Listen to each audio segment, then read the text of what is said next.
यज्ञ हवन होम आदि सब करते हैं, परिक्रमा करते हैं, तीर्थ यात्रा करते हैं, पर इन सब से ठाकुर जी प्रसन्न हैं, इसका क्या प्रमाण है? तब सूत जी महाराज इतनी अच्छी बात कहते हैं, बोले विश्वक्सेन कथा सुयह, वे कह रहे हैं कि अगर कहीं सत्संग चल रहा है, कथा चल रही है, और वहां बैठ कर के आपका अगर कथा में मन लग रहा है, तो ये इस बात का प्रमाण है कि आपके व्रत नियम सब ठाकुर जी स्वीकार कर रहे हैं।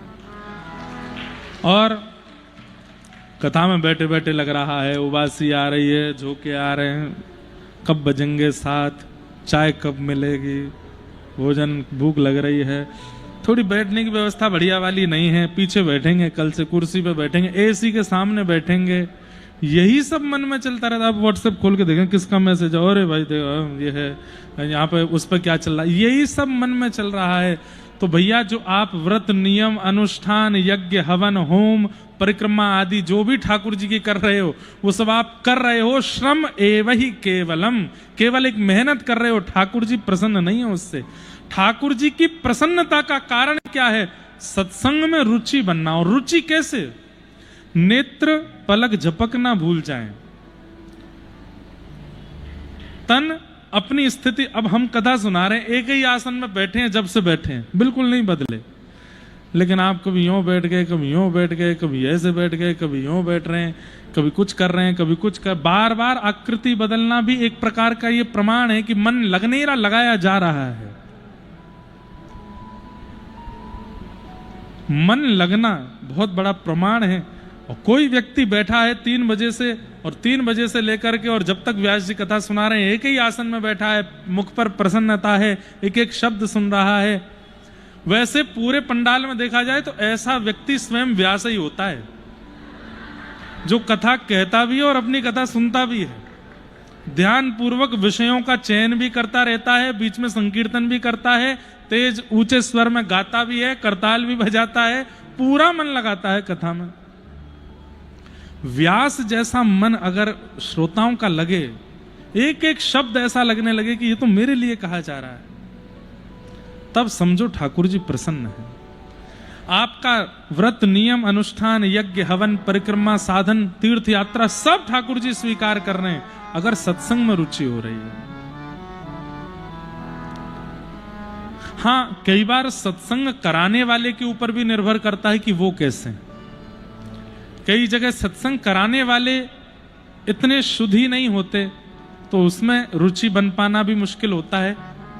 परंतु सत्संग कराने वाला भी कृष्ण भक्त है, प्रेमी है, विद्वान है, रसिक है, भाव में है, और फिर भी आपका मन नहीं लग रहा है, तो इसका मतलब है ठाकुर जी आपसे प्रसन्न नहीं है,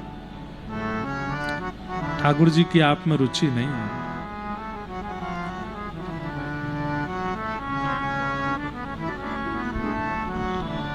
धर्मस्य यापवर्गस्य नार्थोऽर्थायोपकल्पते नार्थस्य धर्मैकान्तस्य कामो लाभाय स्मृता। हमारा धर्म अपवर्ग है, किसी कारण से भजा गया भगवान को वह भजन श्रेष्ठ नहीं माना जाता। और उनमें भी ये 5 प फ ब भ म, ये पवर्ग शब्द कहलाते हैं। हिंदी वर्णमाला में पवर्ग शब्द में प फ ब भ म। हमारा धर्म अपवर्ग है, पवर्ग नहीं है। तो कितने देखो छोटे छोटे शब्दों में संकेत किए गए हैं। पवर्ग क्यों नहीं है हमारा धर्म? बोले प फ ब भ म से एक शब्द बनता है, क्या? प से बनता है पाप, फ से बनता है फल, भ से बनता है भय, व से बनता है बंधन, म से बनता है मृत्यु। इन 5 क्रियाओं में किया गया भजन ठाकुर जी उससे प्रसन्न नहीं होते। कैसे कैसे? भय से किया गया भ, पहला शब्द है प। पाप के बाद किया गया भजन, पहले पाप कर दिया, फिर घूम रहे हैं सब जगह प्रायश्चित करते हुए, हमसे पाप हो गया, पाप हो गया, पाप हो गया। पाप का प्रायश्चित तो हो जाएगा, पर उस प्रायश्चित से ठाकुर जी आपको मिलेंगे ना। आपको प्रायश्चित मिल जाएगा लेकिन ठाकुर जी नहीं मिलेंगे। पाप के बाद किया गया भजन, फल की प्राप्ति से, दूसरा शब्द है फल की प्राप्ति से किया गया भजन, मुझे ये मिल जाए मैं इसलिए भजन कर रहा हूं, उससे भी ठाकुर जी नहीं प्रसन्न होते। फल मिल जाता है, ठाकुर जी नहीं मिलते। प फ फिर आता है ब, यानी कि बंधन, बंधन युक्त होने के लिए या बंधन मुक्त होने के लिए किया गया भजन। हमारा उससे ब्याह हो जाए, हे हनुमान जी महाराज कृपा करा दो। या कई लोग अपने घर में दादी दादा नानी नाना या कोई बुजुर्ग बहुत गंभीर रोग से ग्रसित हो जाते हैं, तो कई लोग उनके लिए महामृत्युंजय कराते हैं कि या तो ये ठीक हो जाएं या ये चले जाएं, बहुत कष्ट पा रहे हैं। इन कारणों से भी किया गया भजन ठाकुर जी उससे प्रसन्न नहीं होते। हाँ, क्रिया सिद्ध हो जाती है, ठाकुर जी प्रसन्न नहीं होते। क्रिया की सिद्धि अलग बात है, ठाकुर जी की प्रसन्नता अलग बात है। तो पाप के बाद किया गया भजन, फल की प्राप्ति से किया गया भजन, बंधन युक्त बंधन मुक्त होने के लिए किया गया भजन, और चौथा भय से किया गया भजन। डर लग रहा है, भूत पिशाच निकट नहीं आवे। मैंने वहां किसी को देखा, वो मुझे देख रहा था, थोड़ी देर बाद मैंने पलक झपक के देखा तो गायब हो गया। महावीर जब नाम सुनावे ना से रोग हरे सब पीरा। डर से किया गया भजन, उससे भी ठाकुर जी प्रसन्न नहीं होते। किसी ने डरा दिया, किसी ने बहका दिया, किसी ने भयभीत कर दिया, और आप उस भय के चंगुल में आकर के ठाकुर जी को बच रहे हैं, ठाकुर जी उससे प्रसन्न नहीं होते। भय दूर हो जाएगा लेकिन ठाकुर जी नहीं मिलेंगे। और अंतिम, पूरी युवावस्था निकाल दी, भजन नहीं किया, लेकिन जैसे ही वृद्धावस्था आई, अब मरने के दिन पास आ रहे हैं, तो फिर कथा में जा रहे हैं, मंदिर जा रहे हैं, तीर्थ यात्रा पे जा रहे हैं, वहां जा रहे हैं, वहां जा रहे हैं।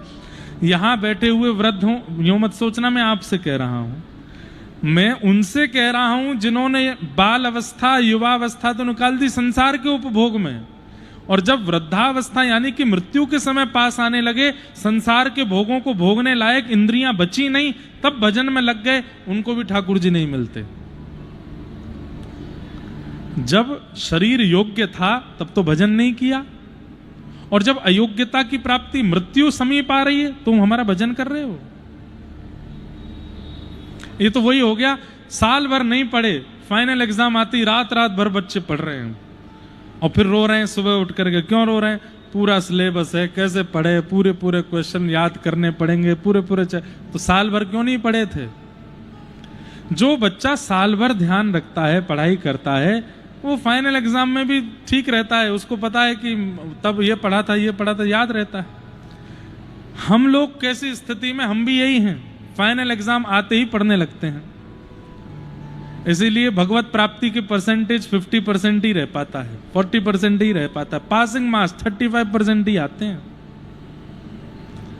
लेकिन बाल अवस्था, युवावस्था, पौगंड अवस्था, इन सारी अवस्थाओं को जब भगवत स्मृति कर दिया जाता है, तो जब वृद्धावस्था मतलब फाइनल एग्जाम जब आता है, तो ठाकुर जी मिल ही जाते, 99.9% प्राप्त होते हैं फिर। इसलिए जो अब भी युवा बैठे हैं यहां पर, जिनकी आयु ज्यादा नहीं है, स्मरण किया करो, हर दिन ठाकुर जी को याद किया करो। जगन्नाथ चक्कानैन, ऐसे नहीं गाएंगे हम, पीछे वाले तो बहुत जोर से गाते, आगे वालों को गाना पड़ेगा। आप लोग आयोजक समिति से तो ऐसे थोड़ी इतराओगे बहुत ज्यादा, गाओ भाव से। जगन्नाथ चक्कानैन, जगन्नाथ चक्कानैन, नीलाचल वारे तू न संभाले तो हमें कौन संभाले, हो तू न संभाले तो हमें कौन संभाले। ये अभी इतना ट्रेंड हुआ, ये हमारे गोवत्स महाराज जी की रचना है, श्री राधा कृष्ण महाराज की, लेकिन दास पर कृपा हुई जगन्नाथ जी की।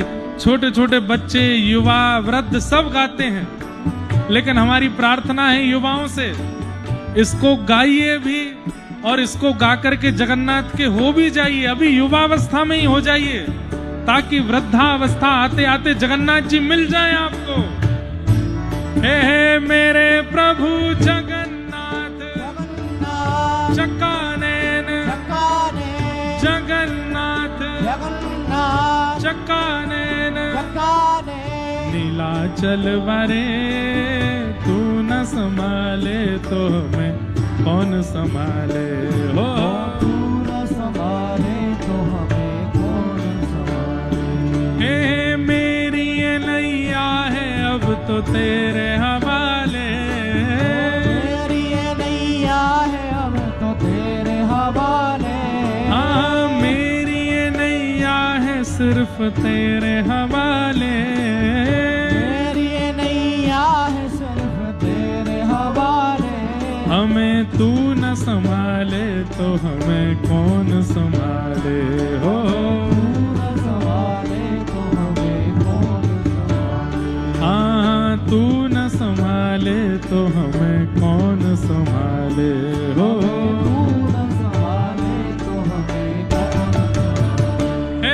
हे जगन्नाथ जगन्नाथ चक्कानैन, चक्कानैन हे जगन्नाथ जगन्नाथ चक्कानैन चक्कानैन नीलाचल वरे तू न संभाले तो हमें कौन संभाले हो। तू न संभाले तो हमें कौन संभाले। हे तुम्हें छोड़ जाऊं अब मैं किसके दुआरे, तुम्हें छोड़ जाऊं अब मैं किसके दुआरे। हाँ तुम्हें छोड़ जाऊं अब मैं किसके दुआरे।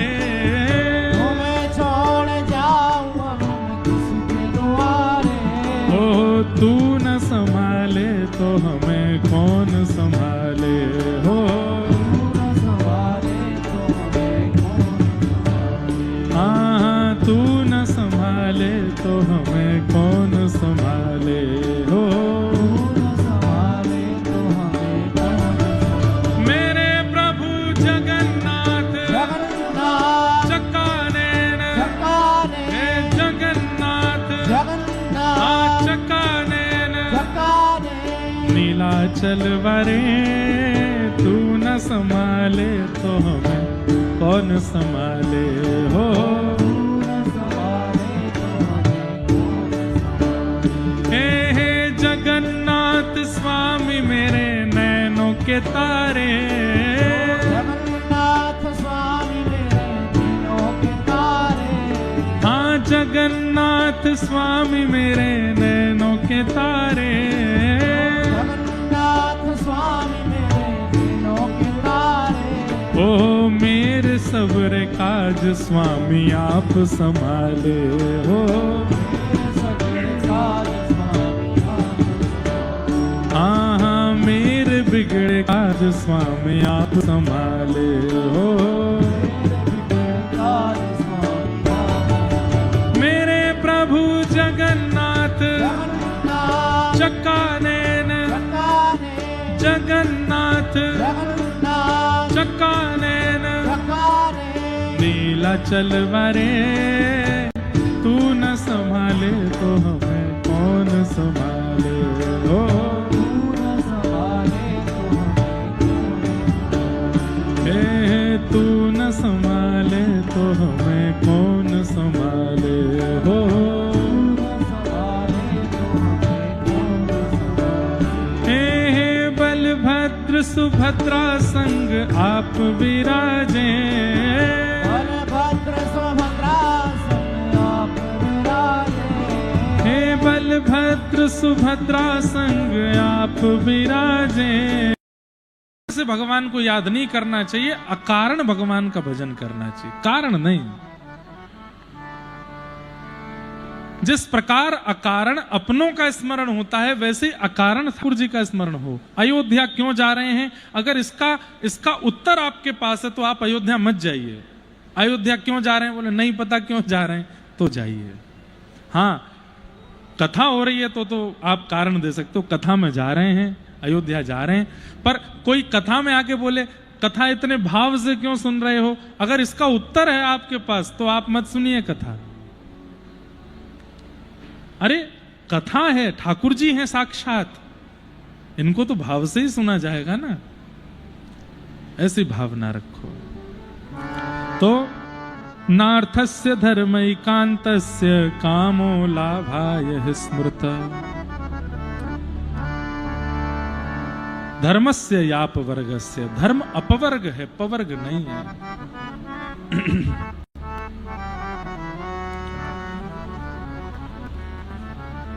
एक बार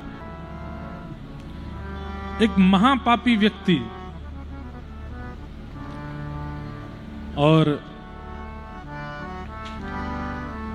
जय विराज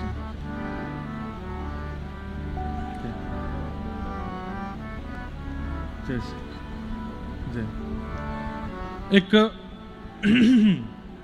महापातक व्यक्ति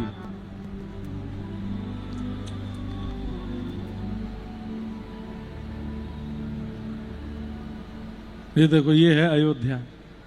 यहाँ कथा चल रही है, बाहर से हनुमान जी की आरती चल रही है। अब मानो हनुमान जी महाराज यूं कह रहे हैं कथा, देखो कथा सुनने हनुमान जी आते हैं, इस बात को आप प्रमाणित मान लीजिए। दुनिया के किसी कोने में कथा होती है, कैसे भी वक्ता कथा कर रहे हैं, कितनी भी भीड़ है, कितनी भी भीड़ नहीं है, हनुमान जी जाते हैं। आप कहोगे महाराज जी कथाकार अगर अच्छा कथा नहीं कर रहे हैं तो भी हनुमान जी हाँ जाते हैं, वो राम नाम सुनने जाते हैं, वो कृष्ण नाम सुनने जाते हैं। इतने रसिया हैं, इतने रसिक हैं कथा के, सब कथा सुनते हैं। अब जैसे ही 7, सवा 7 बजे जगन्नाथ जगन्नाथ गा रहे थे तो हनुमान जी बोले होंगे कोई इस कीर्तन के बाद व्यास जी कथा विश्राम कर देंगे, समय तो हो गया है। नहीं किया तो बाहर से चला दिया। अब देखो आरती की आवाज आ रही है, आरती चल रही है हनुमान जी की, बोले अब पूरी करो भैया, हमको हनुमानगढ़ी पहुंचना है, आरती करानी है। एक प्रसंग अब शुरू हो गया है, उसको कह के हम विश्राम देते हैं। एक बार एक व्यक्ति, महापातक व्यक्ति, बड़ी समझने वाली बात है, महापापी व्यक्ति। कैसा पापी? उसको व्यसन था। काय बात का व्यसन? लोगों को मारने का व्यसन, जान से मारने का उसको व्यसन था। अगर एक दिन में एक व्यक्ति ना मरे तो मानो जैसे उसका मन नहीं लगता था। एक मार्ग उसने चुन लिया था, उस मार्ग पर खड़े होकर हर व्यक्ति को मार देता था। बालक आ जाए, बड़े आ जाएं, बूढ़े आ जाएं, संत आ जाएं, महिला आ जाए, कोई आ जाए, मार देता था। एक बार एक तपोनिष्ठ महात्मा, भजनानंदी महात्मा उस मार्ग से जा रहे थे। जैसे ही वो गए तो वो व्यक्ति आ गया लेकर के और खुश हो गया, हंसने लगा, बोले मैं मारूंगा। वो तुम क्यों करते हो ऐसा? बोले मुझे व्यसन है मारने का, मारना अच्छा लगता है मुझे, अब आपको भी मारूंगा।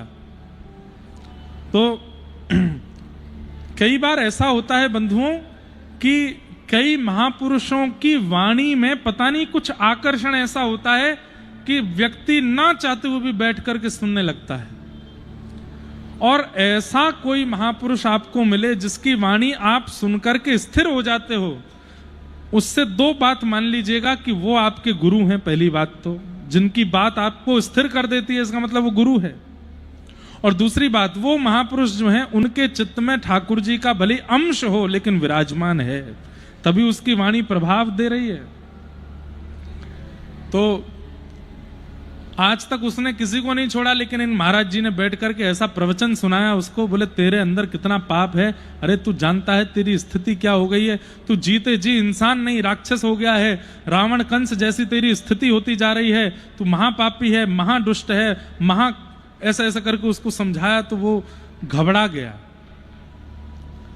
आज तक अनेकों ने दोष बताए, लेकिन किसी के दोष बताने पर यदि हमें अपने दोष नहीं दिख रहे हैं, इसका मतलब एक ये भी हो सकता है कि जो बताने वाला है ना वो भी दोषी है। बहुत सावधानी से बात सुनिएगा। घर के लोग लाख कह रहे हैं ऐसा मत किया कर, ये गंदी बात है, ये मत खाया कर, ये मत पिया करो, उससे मत मिला करो, उससे मत बोला करो, लेकिन आप नहीं सुन रहे, तो इसका मतलब है कहीं ना कहीं जो समझा रहा है वो भी कहीं ना कहीं ठीक नहीं है, उसकी वाणी प्रभाव नहीं डाल रही है। भाई देखो, बातों को गलत रूप में मत ले जाना, कहीं पता चली कल को बच्चे मैया से कह रहे देखो आपकी बात का मुझ पर असर नहीं पड़ रहा, महाराज जी कह रहे थे, आप भी ठीक नहीं हो, इसका मतलब बच्चे और माता पिता के ऊपर ये बात लागू नहीं होती। माता पिता तो डांटते ही हैं और बच्चे कभी समझते ही नहीं है, तभी तो वो बच्चे हैं। ये बात केवल एक हो रही है कि आप युवा हो गए हैं, व्यसन लग गया है, लाखों लोग समझाते हैं आपको, फिर भी आप नहीं समझ रहे हो। इसका मतलब जो समझा रहे हैं शायद उनमें भी कोई दोष है, इसलिए उनकी वाणी प्रभाव नहीं दे रही। पर कई बार ऐसा होता है, कोई एक ऐसा महापुरुष जीवन में आता है, बहुत नहीं समझाता, वो केवल सीधी बात कहता, सुनो ये दोष छोड़ दो, ये 4 शब्द वो बोलता है और वो व्यक्ति दोष छोड़ देता है। इसका मतलब क्या है? बोलने वाला व्यक्ति जो है वो गुणवान है, इसीलिए उसके चित्त में ठाकुर जी हैं, इसीलिए उसकी वाणी प्रभाव दे रही है। सबकी वाणी का प्रभाव नहीं होता, किसी किसी की वाणी का प्रभाव होता है।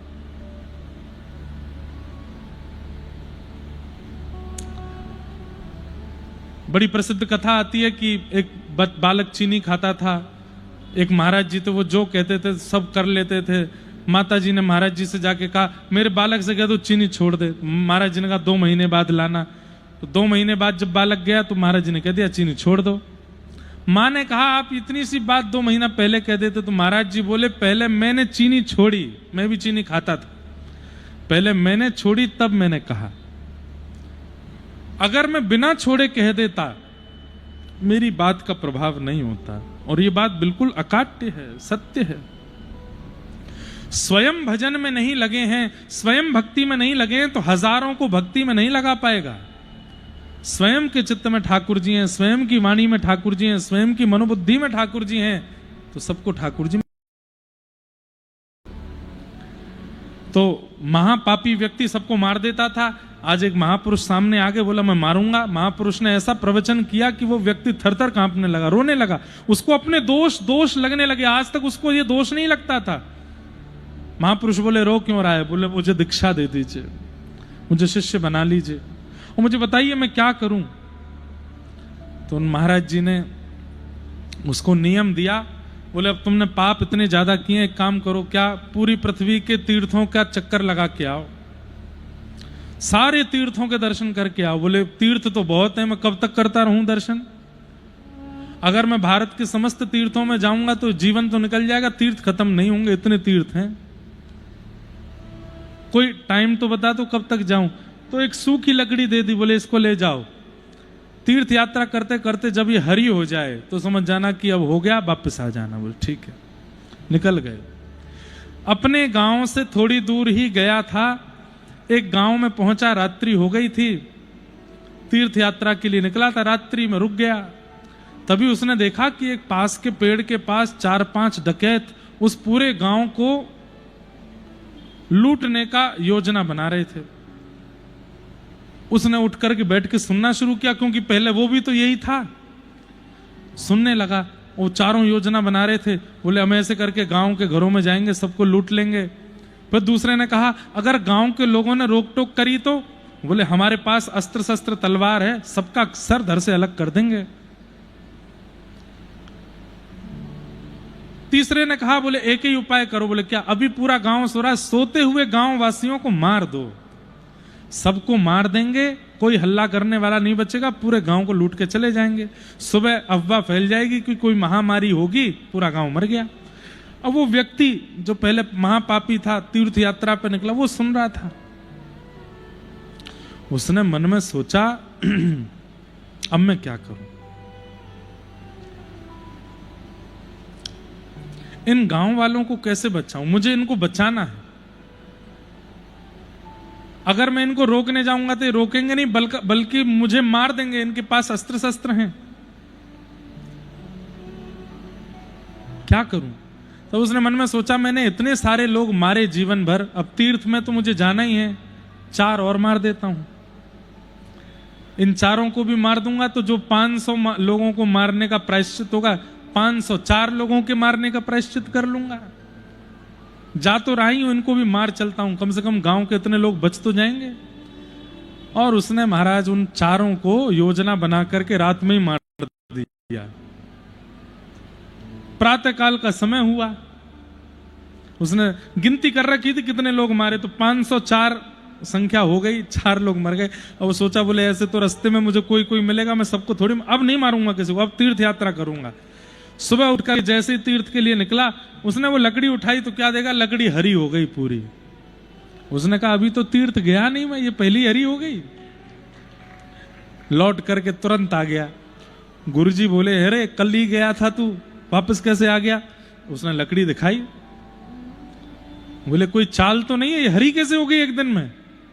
बोले गुरुदेव वही मैं सोच रहा हूं, मैं तो अभी कहीं तीर्थ गया ही नहीं, मैं तो पास के गांव में पहुंचा था, सुबह उठ के देखा तो ये हरी हो गई। बोले रात में क्या हुआ था? तब उसने सत्य बताया। बोले गुरुदेव मैं आपसे क्या छिपाऊं, 500 लोग मैंने मारे जीवन भर में। मैंने सोचा ये 4 पापी हैं, पूरे गांव को सुबह उठ करके मार देंगे, योजना बना रहे थे, मैंने सुन लिया था, तो मैंने सोचा प्रायश्चित 500 का करना ही, जाना ही है, अभी तीर्थ अभी यात्रा शुरू हुई नहीं है, 4 और मार चलता हूं। तो मैंने उनको मार दिया। गुरुजी बोले बस सारे तीर्थों का पुण्य तुमको तभी मिल गया जब तुमने पूरी गांव को मारने के बजाय पूरे गांव की रक्षा करने का भाव रखा, और रक्षा करते हुए तुमने उस महापापी को मार दिया, उन महापापियों को मारा जो पूरे गांव का हनन करने वाले थे। देश की रक्षार्थ, अपने कुल के रक्षार्थ, अपने भजन के रक्षार्थ जब व्यक्ति इस प्रकार दोषियों को नष्ट करता है तो यही उसका पुण्य मान लिया जाता है।